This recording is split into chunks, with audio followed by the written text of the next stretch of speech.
نحمده ونصلي على رسوله الكريم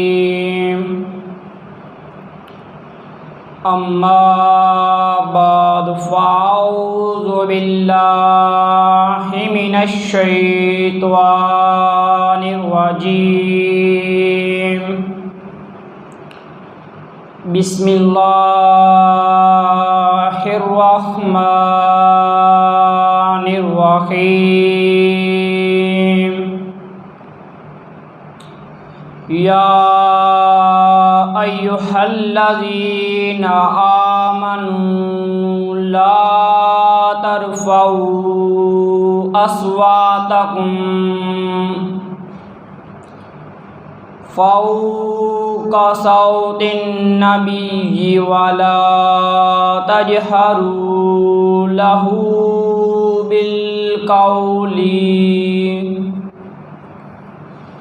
كجهر بعضكم لبعض أن تحبط أعمالكم وأنتم لا تشعرون صدق اللہ العظیم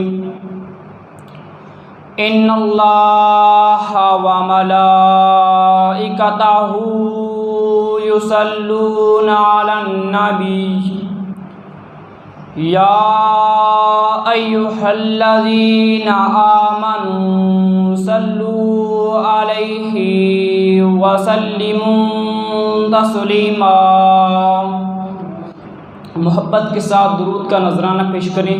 الصلاۃ والسلام علیک یا سیدی یا رسول اللہ وعلی آلک وصحابک یا سیدی یا حبیب اللہ۔ محمد کے در چھوڑ کر جانے والوں، ہوا نہ گزارا تو پھر کیا کرو گے؟ ہمیں کیا چلو تم خدا ہی کو مانو، خدا اگر نہ مانا تو پھر کیا کرو گی؟ یہ سرکار کا در ہے، در شاہ کو نہیں، جو مانگ لیا اور بھی کچھ مانگ۔ وہ لوگ جو کہتے ہیں کرم ان کا ہے محدود، ان لوگوں کی باتوں پہ نہ جا اور بھی کچھ مانگ۔ دے سکتے ہیں کیا کچھ کہ وہ کچھ دے نہیں سکتے، یہ بات نہ کر ہوش میں آ اور بھی کچھ مانگ۔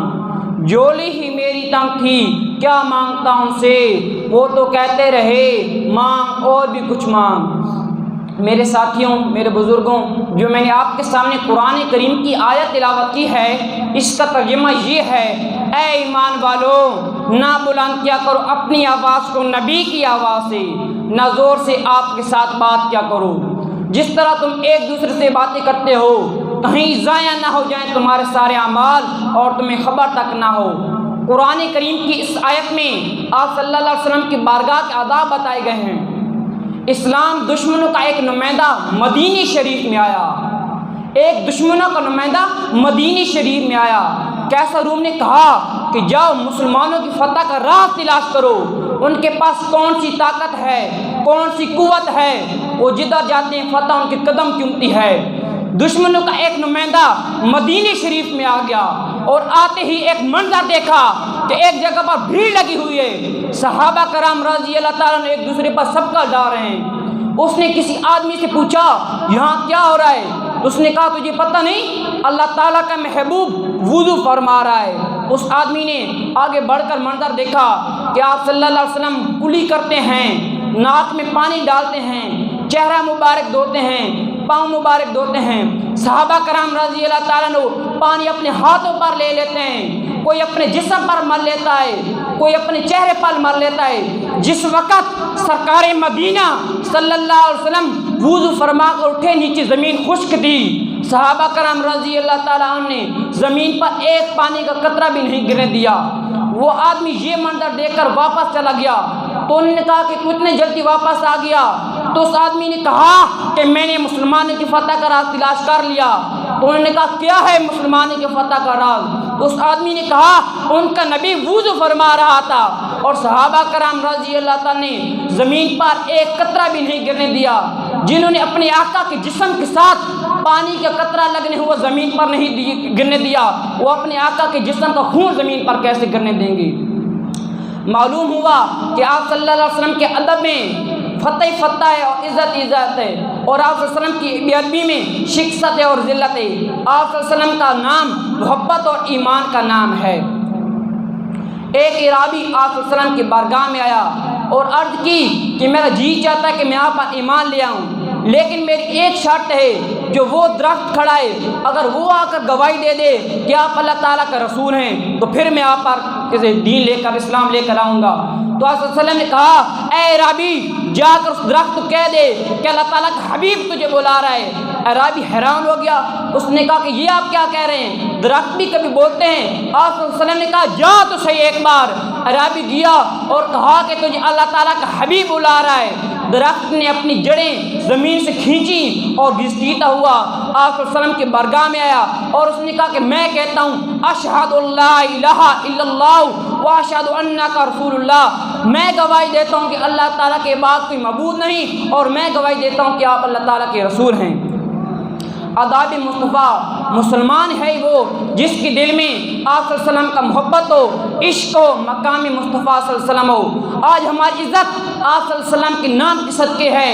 آج مسلمان دنیا میں ذلیل کیوں ہو رہے ہیں؟ کیونکہ کچھ ایسے لوگ پیدا ہو چکے ہیں جو آپ صلی اللہ علیہ وسلم کی بے ادبی کرتے ہیں، جو کہتے ہیں کہ آپ صلی اللہ علیہ وسلم کو کچھ علم نہیں، آپ صلی اللہ علیہ وسلم کو کچھ اختیار نہیں، آپ صلی اللہ علیہ وسلم بڑے بھائی کی طرح ہیں۔ جب دل میں کڑوت ہو، بے ادبی ہو، تو پھر فتح نصیب کیسے ہو سکتی ہے؟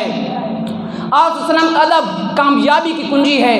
ابو جہل آپ صلی اللہ علیہ وسلم کا دشمن تھا، عربی زبان اس کی مادری زبان تھی، اور اسے پتہ تھا کہ محمد صلی اللہ علیہ وسلم کا معنی کیا ہے، اور اس نے ایک دن سوچا کہ محمد صلی اللہ علیہ وسلم کا تو معنی ہے جس کی سب سے زیادہ تعریف کی جائے، لیکن میں تو ان میں عیب نکالتا ہوں اور محمد بھی کہتا ہوں، مجھ سے زیادہ بے وقوف کون ہوگا؟ ابو جہل بڑا پریشان ہو گیا اور اس نے کہا کہ آپ صلی اللہ علیہ وسلم کو محمد نہیں کہنا چاہیے بلکہ مذمم کہنا چاہیے۔ معاذ اللہ، مذمم کا معنی جس کی سب سے زیادہ برائی کی جائے۔ ابو جہل نے مکہ مکرمہ میں مشہور کر دیا کہ آپ صلی اللہ علیہ وسلم کا نام محمد نہیں بلکہ مذمم ہے۔ کسی شخص نے آ کر آپ صلی اللہ علیہ وسلم کی بارگاہ میں عرض کی یا رسول اللہ صلی اللہ علیہ وسلم، ابو جہل اور اس کی پارٹی والے آپ کو مذمم کہہ رہے ہیں۔ آپ صلی اللہ علیہ وسلم نے کہا اللہ تعالیٰ نے مجھے محمد بنایا ہے، میں تو مذمم ہو ہی نہیں سکتا، میں تو محمد ہوں اور محمد ہی رہوں گا۔ سرکار مدینہ صلی اللہ علیہ وسلم کا نام ہی ایسا ہے کہ دشمن کو بھی تعریف کرنی پڑتی ہے۔ حضرت علی رضی اللہ تعالیٰ عنہ نے آپ صلی اللہ علیہ وسلم کی نیند میں نماز قربان کر دی۔ غزوۃ خیبر سے واپس آپ صلی اللہ علیہ وسلم تشریف لے آئے اور مقام صحابہ پر آپ صلی اللہ علیہ وسلم نے صحابہ کرام رضی اللہ تعالیٰ نے سمیت نماز ادا کر لی، اور حضرت علی رضی اللہ تعالیٰ نے پچھلے مجاہدوں کے ساتھ ہیں۔ جس وقت حضرت علی رضی اللہ تعالیٰ نے واپس تشریف لے آئے، نماز اثر باقی ہے، آپ صلی اللہ علیہ وسلم نے کہا اے علی میں نے آرام کرنا ہے۔ اندازہ کریں کہ حضرت علی رضی اللہ تعالیٰ پر کتنا بڑا امتحان ہے، ایک طرف آپ صلی اللہ علیہ وسلم کا آرام ہے اور دوسری طرف نماز اثر باقی ہے۔ حضرت علی رضی اللہ تعالیٰ کو پتہ تھا کہ مقام مصطفیٰ کیا ہے، ادب مصطفیٰ کیا ہے۔ حضرت علی رضی اللہ تعالیٰ فوراً بیٹھ گئے۔ آپ صلی اللہ علیہ وسلم نے اپنا سارا اقدس حضرت علی رضی اللہ تعالیٰ کی گود میں رکھا اور آرام فرمانے لگے، اور حضرت علی رضی اللہ تعالیٰ کا چہرہ زرد ہو رہا تھا، نماز قضا ہو رہی تھی اور غمگین ہو رہے تھے اور پریشان ہو رہے تھے۔ حضرت علی رضی اللہ تعالیٰ کا امتحان مکمل ہو گیا، آپ صلی اللہ علیہ وسلم بیدار ہوئے اور آپ صلی اللہ علیہ وسلم نے کہا اے علی تیرا چہرہ زرد کیوں ہے؟ تو حضرت علی رضی اللہ تعالیٰ نے عرض کی یا رسول اللہ صلی اللہ علیہ وسلم میری نماز قضا ہو گئی ہے۔ آپ صلی اللہ علیہ وسلم نے سورج کو اشارہ دیا، سورج پھر وہ لوٹ آیا، اور بے ادب کہتے ہیں کہ آپ صلی اللہ علیہ وسلم کچھ علم نہیں، اے بے وقوف تیرا کہنا تو تیری بیوی نہیں مانتی، اور مقابلہ اس ہستی سے کرتا ہے جس کا کہنا تو سورج بھی مانتا ہے، جس کا کہنا تو پہاڑ بھی مانتے ہیں، جس کا کہنا تو دریا بھی مانتے ہیں، جس کا کہنا تو جانور بھی مانتے ہیں، جس کا کہنا تو کائنات بھی مانتی ہے۔ اب آخری شعر پڑھ کر آپ سے اجازت چاہتا ہوں۔ یہ سرکار کا در ہے در شاہ تو نہیں، جو مانگ لیا اور بھی کچھ مانگ۔ وہ لوگ جو کہتے ہیں کرم ان کا ہے محدود، ان لوگوں کی باتوں پہ نہ جا اور بھی کچھ مانگ۔ دے سکتے ہیں کیا کچھ کہ وہ کچھ دے نہیں سکتے، یہ بات نہ کر ہوش میں آ اور بھی کچھ مانگ۔ جولی ہی میری تنگ تھی کیا مانگتا ان سے، وہ تو کہتے رہے مانگ اور بھی کچھ مانگ۔ وما علینا الا البلاغ المبین۔